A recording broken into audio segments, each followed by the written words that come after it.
for the families to come, and they is that really for the child, or is it for us, for the parents? And doing new things for our brain.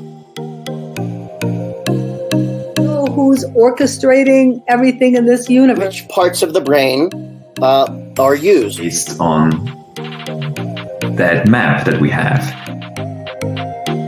See you with your smiling face. Atul, thank you very much for allowing me to join you. Namaste to you, my friends.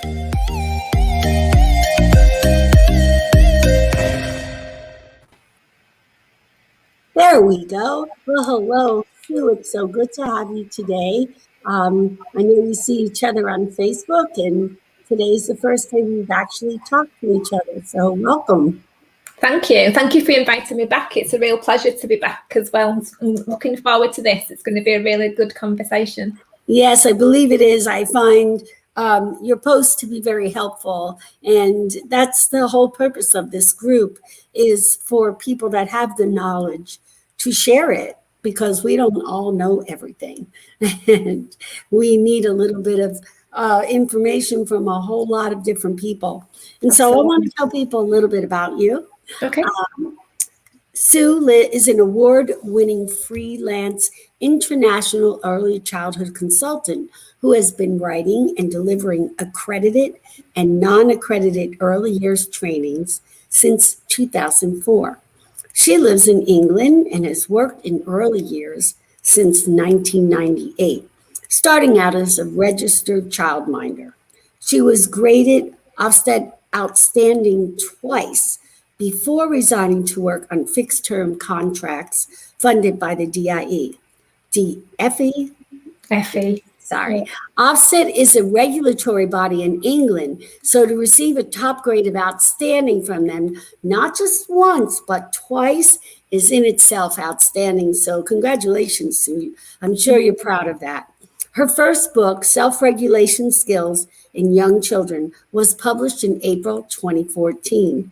We'll have information up on how you can get hold of that book for yourself. She provides support for the early years sector via blogs and a Facebook group. She offers a suite of early years training CPD courses for nurses, nurseries, preschools, childminders, and nannies. Sue often posts very helpful articles to our group, and today I'd like to welcome her to talk about saying you're okay is not always okay. So welcome, Sue. Thank you. Thank you. I'm Marian Harmon from Music with Mare, and moderator of this group that Atul Tyagi has started, and I am always so grateful for him, to him for this opportunity. Anyway, enough about me.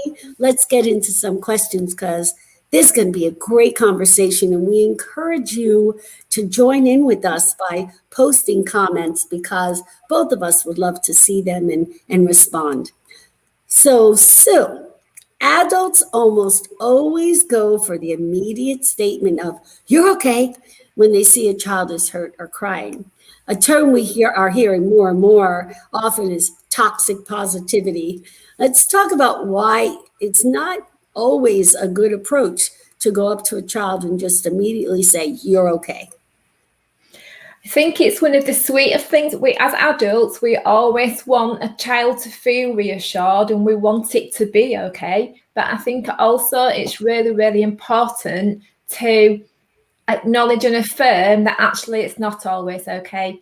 They might have headache, they might have tummy ache, something's gone wrong in their life. It might be something in a child's life, such as a snatching incident, or they maybe have a friend that's maybe pushed them over or something. And, you know, it's not okay at that time, and it's okay to be sad, and it's okay to acknowledge and affirm the children's feelings as they come along.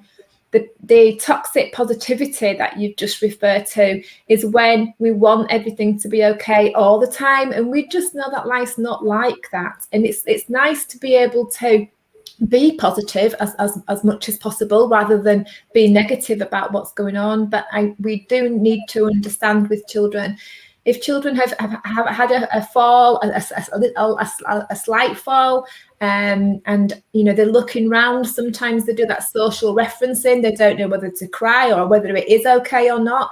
And in those situations, it's perfectly fine to say, it's okay, you'll be fine, get up.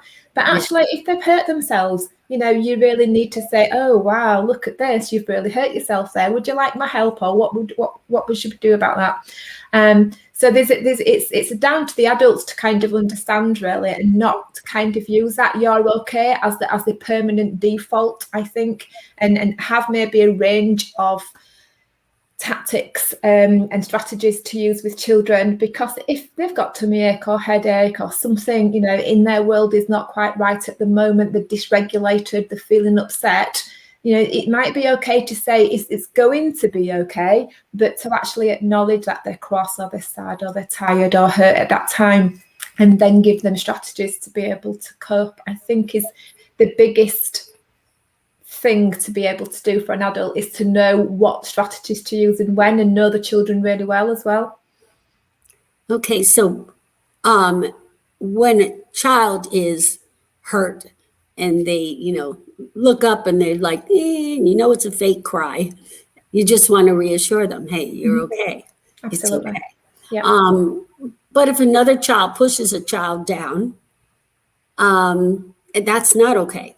Mm-hmm. Now, what words and strategies do you use in that situation?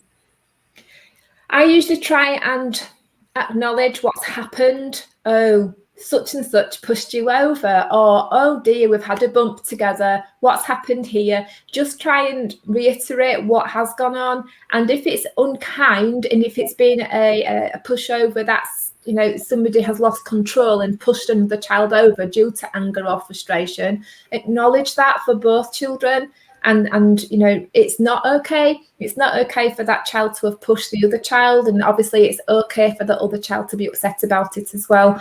And managing feelings and behaviour is something that is really important that the children manage to be able to do for themselves. Lots of policies and handbooks and frameworks about behaviour used to talk lots about managing children's behaviour. Have you got a behaviour management policy? But at the end of the day, there's only one person in charge of your behaviour, and that's actually you. And we need to get children to a state where they're understanding their bodies, they're understanding their emotions, they really know what to do, what that feeling is. I often speak about, sometimes you have a gut feeling, a funny tummy feeling, and sometimes it could be you're hungry, you could be anxious, you could be nervous, you could be excited. But for the children, they don't really yet know what that is. And it's important that we help them along with those, so we can identify what those little tummy feelings are and give them strategies, name it to find out what it is, so that they understand what that feeling is. And then if it is anxiousness, for example, we can give them strategies to be able to cope with that as well. I know we want children's life to be, carefree and in really, enjoyable time, but, life's not like that all the time. And we really need to help children with the negative emotions as well as the positive ones. And it will be okay again, but actually at that moment, to acknowledge and affirm what's gone on and really talk to both children, if necessary, about what's happened there, their emotions, and the better ways of maybe coping with that. So the child that's pushed the other child over, in your question, better ways of managing their feelings, and come and talk to me if you get those feelings again, or try this instead. And then obviously acknowledging the child that's got the injury, and maybe if the other child could maybe help, and if they needed some help and reassurance, or if you needed maybe to do some first aid on a wound or something, maybe you could get the other child to help you and try and make amends and understand what's gone on and how their behaviour's affected somebody else as well. Mm-hmm.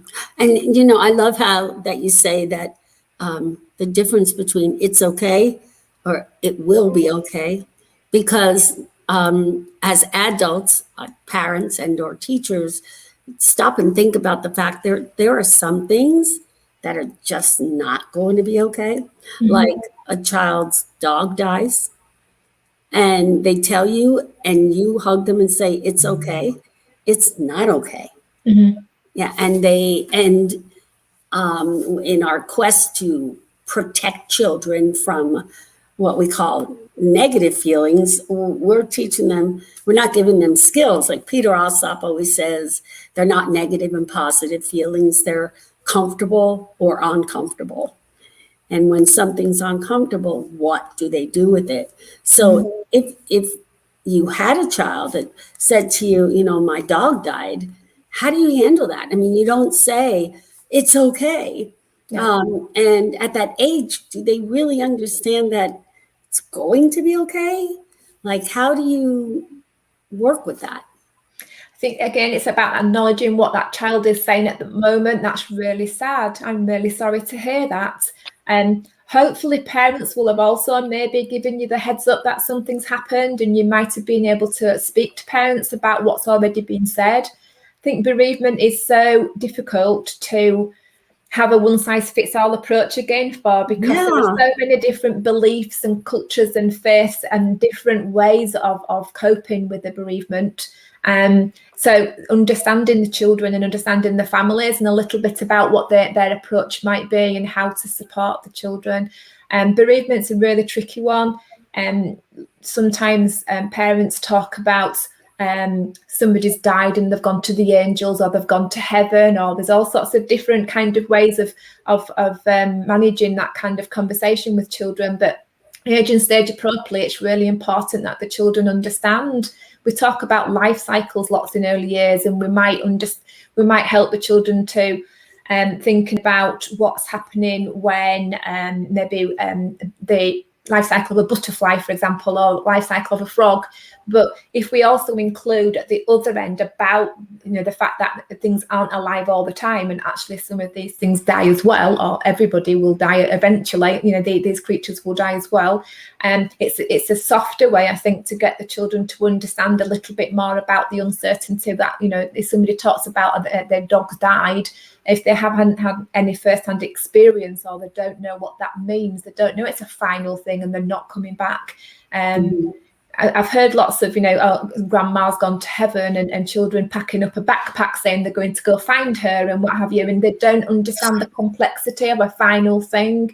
So it's obviously you wouldn't, hopefully nobody would say, oh, that's okay. They'd say, that's really sad. I'm really, really sorry about that. Would you like to talk some more about that? Or and hopefully if parents or the carers have given you the heads up, first of all, you could maybe ask about the conversations that have already taken place with that child and their understanding of what's happened and how that's been explained. Mm-hmm. Yeah, it's a lot of times you get confronted with things that you hadn't thought about, you know, and for a child, sometimes just the fact that they had the blue pen and now they can't find it can throw them into misery for an hour. Yeah. And I just think it's so important that we as adults don't just walk over all the time and say, oh, it's okay, because to the child, it's not okay. And then they begin to develop this feeling of nobody seems to notice how I feel. Is that correct? I think they do. If everything's you're okay, you know, it's really, really important to that child that they can't find their blue pen. It's really important. It might not be as important to us because we can see a red one and a black one, and does it really matter? But actually to the child, for whatever reason at that time, the blue pen is really important. And it's important that we try and acknowledge it, because otherwise, like you say, the children will get to the thing that nobody, you know, I don't matter to anybody and my feelings aren't validated. It doesn't matter what I feel. And also, if they don't get anybody speaking to them about their feelings, whether they're the comfortable or the uncomfortable ones, then they're going to shelve them and they're going to, you know, try and put a lid on it all the time. And then we know now that obviously that, you know, the mental health issues as they bubble up, if they're not being able to understand their bodies, talk about it with somebody and talk through their feelings. We know that obviously there's a lot of children and young people and adults with mental health issues, because they are maybe closed in and they don't really want to talk. It's maybe they've never, as children, they've never spoken about their feelings. It's probably more of this kind of in the last generation maybe, where it's been more open about to talk about your feelings. But I think it's really crucial that we start to do so, because otherwise, obviously, they've got a lot of locked in anger, locked in frustrations and uncomfortable feelings. And when we were talking earlier, we touched on that toxic positivity. If everything goes well for children all the time, their parents let them win games, they never lose anything, they never feel that disappointed, that kind of, we don't want them to fail. We don't want to make them feel failures, but we can't be winners all the time. If they've gone through life where they haven't had a little failure, a little bit of disruption, they're not going to be able to handle the first time they go for an interview and don't get the job, because not everybody can get the job. You can't apply those, it's okay. There's no winners in here. It's fine, because actually in life we've got to understand that sometimes we don't get our own way and sometimes we don't win. So important. Yeah. So important. Because otherwise, as an adult or a young adult, they can't handle it, because they've just had no previous experience about what that felt like. And as I say, we don't want children to feel the failure. You don't want that learned failure. You don't want that to happen. But in small doses, to understand they can't always have their own way, and they can't always run the quickest or jump the highest or whatever.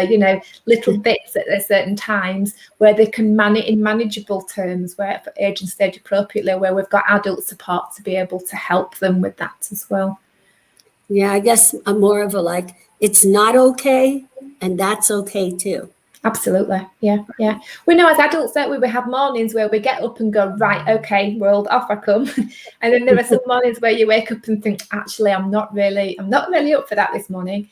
And we have to put our own coping strategies in, can't we? We've got to be able to do something and apply the different strategies that we've learned to help us through the day. And again, it's about, how do we help children with that? Because they're not going to have a lovely day all the time forever. And, it's to understand it's okay not to be okay at the moment, but actually I've tried this strategy and I've tried that and I've tried this. And actually, I think I'll be able to cope today if I do it this way instead. And giving them all those different options, really, isn't it? Rather than protecting them so much in childhood that they don't feel any adversity at all. And they are absolutely, all at sea totally when they do get the first bit of adversity in their life as well. That's such a very, very important point. And I see that people are commenting that, they're enjoying what they're hearing. I would love to encourage some of you to please ask questions. If there's a particular time when you've wondered whether your reaction of going up to a child and saying it's okay was okay. Maybe you have a particular instance you'd like to ask a question, because I'm sure Sue would probably have a really good answer to that. Let's see here. We have a tool. I agree kids may feel their feelings don't matter to others, and they may start hiding their true feelings and also talk about their feelings. Let's see here, more here. Kids may feel that their feelings are not important and may eventually stop to talk about them, which can have an adverse impact. Absolutely. Yeah, Atul wasn't sure whether he was going to be with us today, but I'm so glad he is, even if it's this way. So do you want to comment on what Atul has just posted here? Absolutely. We don't want children to get to the stage where they felt that actually nobody's listening, or the conversations about I'm feeling sad aren't really welcome. Nobody knows what to do with them. Nobody can help me capture them and to learn how to deal with them. And then, as Atul's just said, if we're not careful, because they haven't felt supported, or the conversation hadn't gone very well, or somebody's gone, it's okay, and kind of dismissed it. They feel then that those kind of conversations aren't welcome, and then they do start to keep the lid on their feelings. And as I've said before, that's not healthy. Obviously, they need to be able to speak to you about if they're sad or if they're feeling just. We know that in early childhood, lots of things feel really unjust to children because they're not yet at the feeling where they've got that theory of mind. They don't really understand that other people aren't feeling the same thing or seeing the world the same way that they are. And so, again, it's about teachers, early years practitioners, childminders, nursery people, kindergarten staff, whoever you are to a child, whether parents obviously and carers. It's about you kind of understanding about child development really, and acknowledging and affirming. So a tiny baby, they cry and they're telling you that something's dysregulated, and we have to try and find out what that is, whether they're hungry, whether they're tired, whether they need their nappy changing, whatever it is, they're communicating something. And when we're saying to them, it's okay, I'm here, I'm going to help you with this. We're not saying it's okay to feel sad and it's okay to feel hungry or whatever, but we're saying, it's okay, I'm here for you. I've got your back, and I'm going to find out what's wrong, and I'm going to help you feel better again. And if they've got that from being babies and that co-regulation, it's about then trying to help them. I usually talk about handing the reins over to self-regulation, because obviously it's a journey for our early years children. Our 2-year-olds get very frustrated when they can't get their own way, when they can't dress themselves, when they can't put a certain outfit on a certain way because the adults say, that doesn't go together, we're not putting that on today. And they get really cross. And I usually say to people, does it really matter? Does it really matter that the top and the bottoms don't go together and the colours clash? If your child has put that together and they've managed to get it on, and they've that's absolutely a massive achievement, and it doesn't really matter. Doesn't matter. Given that, and that's where the positivity can come in, and it's not toxic, it's positivity. Wow, you've chosen your clothes and you've got them on properly. Fantastic. Rather than, oh no, actually, we need to take that off because that doesn't go. Put your hands up, we'll put something else on instead. And that's so sad. Totally what's happened. And then obviously you get a meltdown, and it's not okay to say it's okay, because actually you've just really destroyed everything that 2-year-olds put into trying to get dressed in the first instance. So there's loads of different strategies. And I think if you sat there thinking, I do say this a lot, I do say you're okay, it's just because so far maybe nobody's maybe highlighted you're wanting to do it. You're doing it because you're wanting it to be okay. You're not doing it because you're wanting to be mean to children. It's something that we have to you're on your learning journey to understand, and it's about having those coping strategies. And we mentioned earlier, do we have, any ideas? Have you got any questions? Because sometimes you've got to try several things that don't work before you get to something that does work. And that's for you as an adult, but also to understand the children, and what happens and what helps one child doesn't always help every child either. It's having that portfolio almost of strategies to keep trying, so that we eventually get to a strategy that works for that child. And then obviously we can really help them with that feeling, with that support in an age and stage appropriate way, and very individually as well. Yeah. Well, Sue, will you look down at this comment? Can you see what someone posted there? Absolutely. But the children need to be able to differentiate their own emotions. So when I kind of touched on it earlier, they need to understand if that rumbly tummy feeling is hunger, or whether it's excitement and kind of nervous butterflies almost in your tummy. And if they do hear it's okay for everything, we're not supporting emotional literacy. We're not supporting them to understand what's happening with their feelings and emotions. So then they won't be learning actually what it is. And if every adult is saying it's okay, they're not really going to understand the feelings and signals they're getting from their body. And it's a matter of caught and taught, I think, a lot of times, isn't it?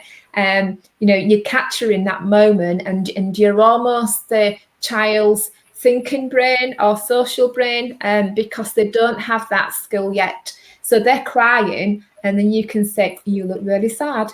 And then they'll understand, well, actually, when I feel this way, I'm sad. Or when I feel this way, I'm happy or excited or whatever. But if you're always saying you're okay, you're not naming that feeling, and then the child's not learning anything. Apart from that's okay. But every feeling's okay, and we're not really teaching them anything or any strategies to be able to cope with that. So I think that's a really good comment there. We really need to help children differentiate what's going on for them. And just saying it's okay is not doing anything. It's not helpful at all, is it? No, it is not. And I think that based on what you're just saying, you pretty much touched on what the next question is going to be, but I'm going to say it so that you can elaborate more.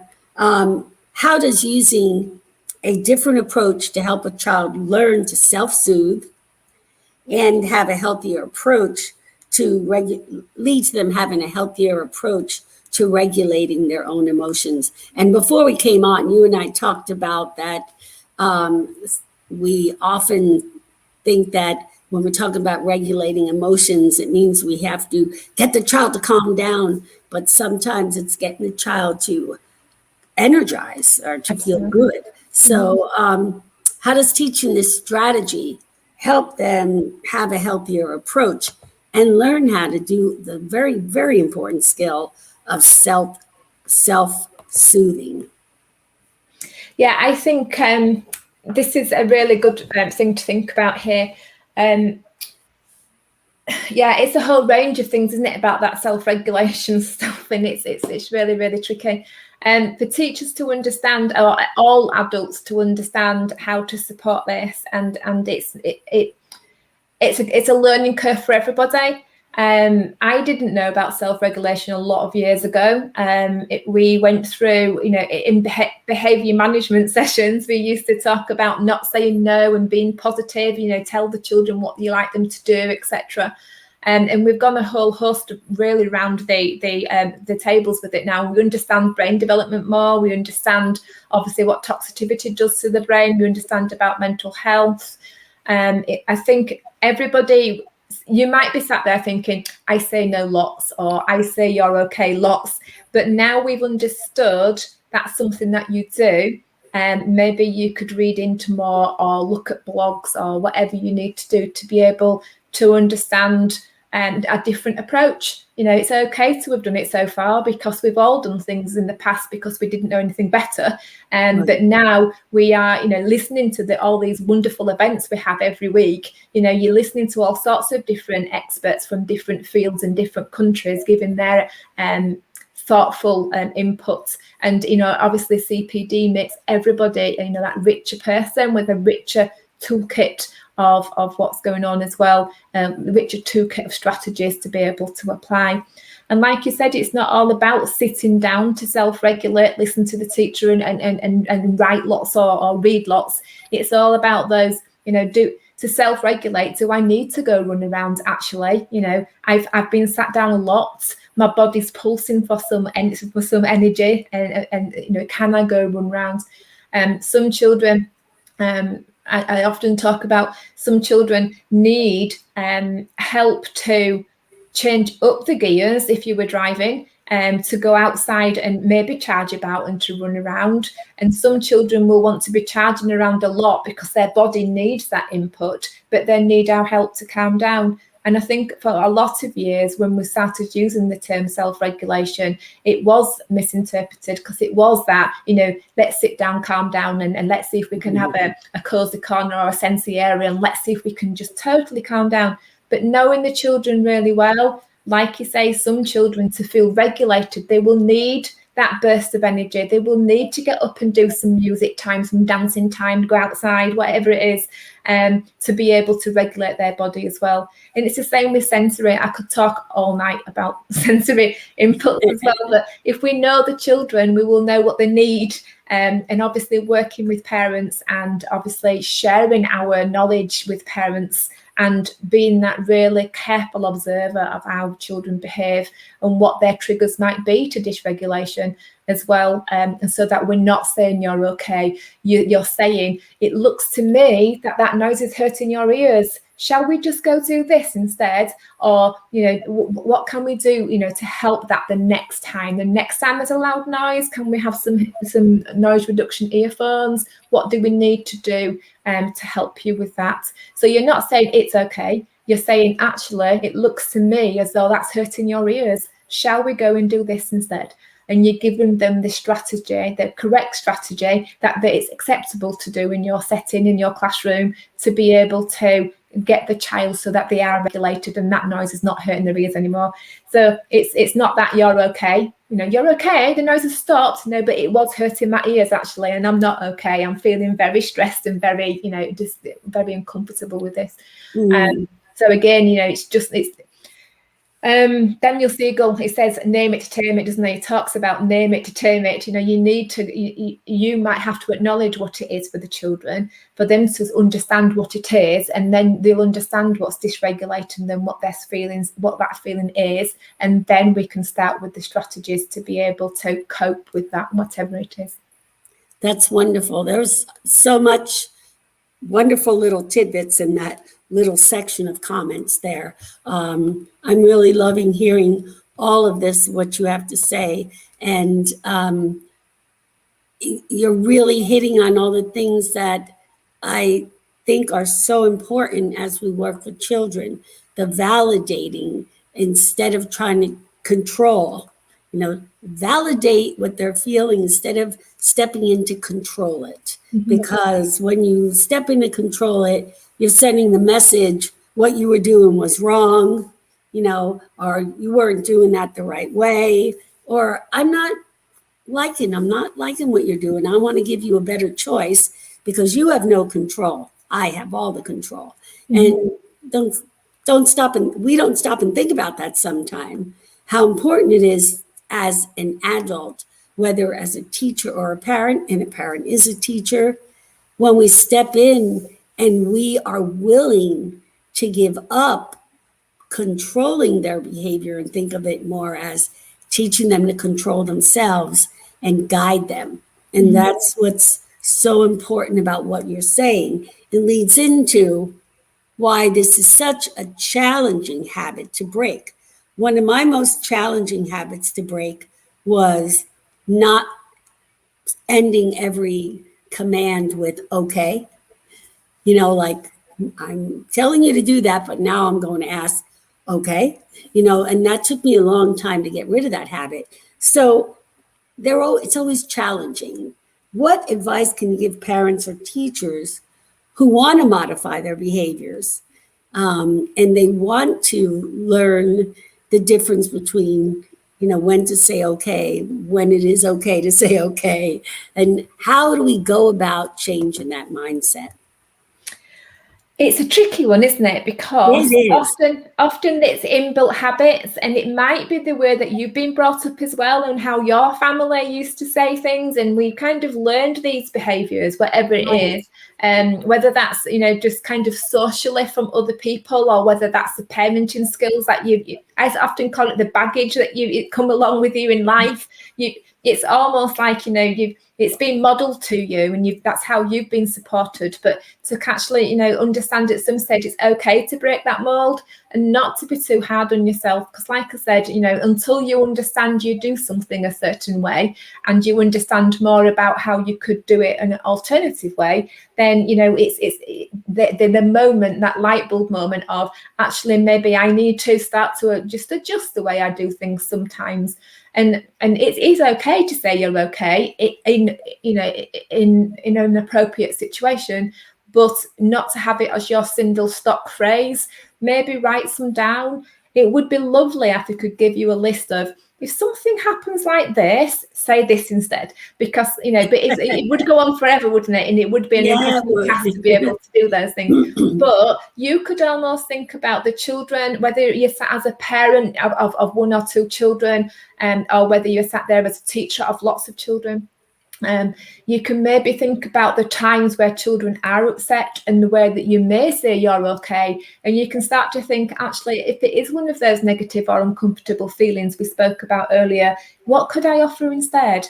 I see that you're trying to describe what's going on. I see that you're sad. I see that that's made you cross, or you're frustrated, or whatever.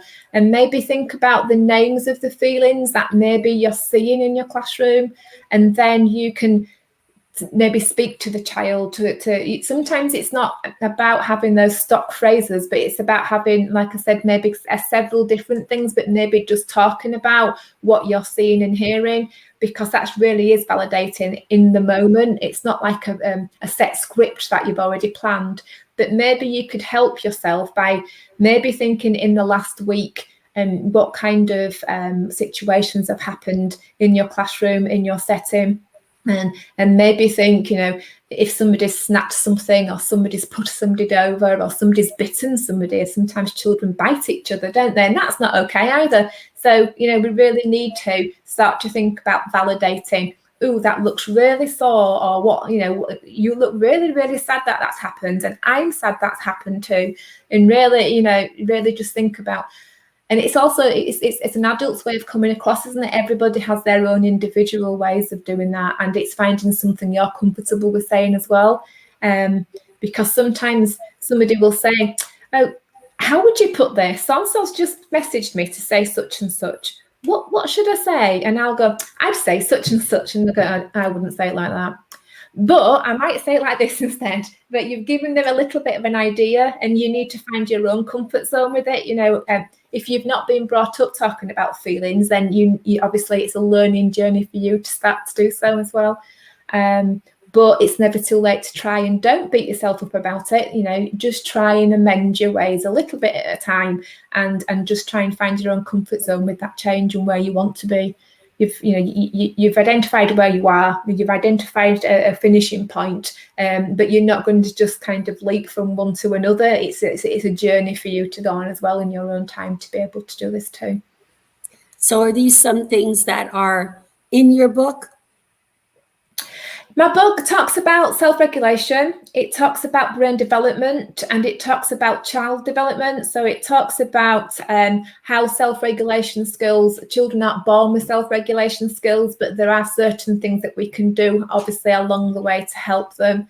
It talks about communication and language and how that develops in children, and about physical development, and about personal, social and emotional development in young children, and how it all links into self-regulation, and how we can really help children with emotional literacy and to understand what their feelings are and to talk about them.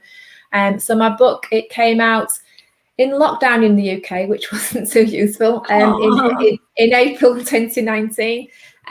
But obviously I've done lots of talks about it, and obviously my courses, lots of my courses are kind of built upon what's in the book as well. So it's been really popular. And obviously if you're really interested in buying it, that would be really lovely. You can get it a hard copy. You can get it, I don't know if you can see it with the light on, self-regulation skills in young children. You can get it in various different places, but I guess globally the best way maybe to try and get it is Amazon. You can obviously order it in the paperback version that I've just shown you, but you can also order it as a download, which obviously internationally you could probably do that as well. And it is available as an ebook, like it would be in a university or a college as well. So there's various different ways that you can get hold of that. You're very welcome everybody to join my Facebook group. If you want to just search for Sue Asquith, it's by the time you put a Facebook search in, if you put Sue Asquith and you start to put early childhood consultant, it pops up straight away. It's got like a purple logo with a heart on it. It's a closed Facebook group, but it's just got over 7,000 people in it now. So it's grown massively in the last 12 months during the pandemic, which is really good, because I obviously wanted it to be a place of support and ideas, and a safe place to share some ideas and questions as well. So it's been lovely. It's grown so much over the last 12 months, and you're very, very welcome to join us there as well. I would love to do so. Is there anyone that has any questions or comments before we sign off here and say our goodbyes? Basically, from the comments I've seen, they enjoyed hearing the suggestions, examples that were given. I get to travel a lot and work with people that talk about self-regulation. And this, what you have to say is so concise and to the point and little bite-size things that are useful to people so that it's not overwhelming. And I appreciate your doing it that way, because sometimes it's too overwhelming and people are like, there's no way I can do that. You know, after all these years of doing it, how am I going to change? But I think the way that you say it makes everyone feel like, oh, I can do that. So I appreciate that. That's a very nice, warm skill that you have. So thank you. I think it's like I said, you know, adults can't get it right all the time. Children don't get it right all the time. And it's just, you know, it's finding your own way. And once you've identified it, I think that's the best, it's the best thing, isn't it? And then you can start to find your own way. But yeah, not to beat yourself up. You're going to get things wrong. Everybody gets things wrong.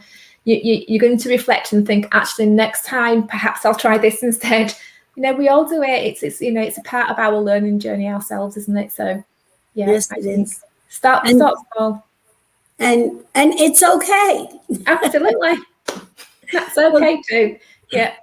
Thank you, Sue, for a wonderful talk. And everyone else, thank you for joining in as always. We hope to see you next week as well, when we will have another wonderful talk coming up. And tune in on Thursday morning when I will be doing a magical music moment. All right, everybody. Thank you. Thank you, Sue. Bye. Thank you. Take care. Bye-bye.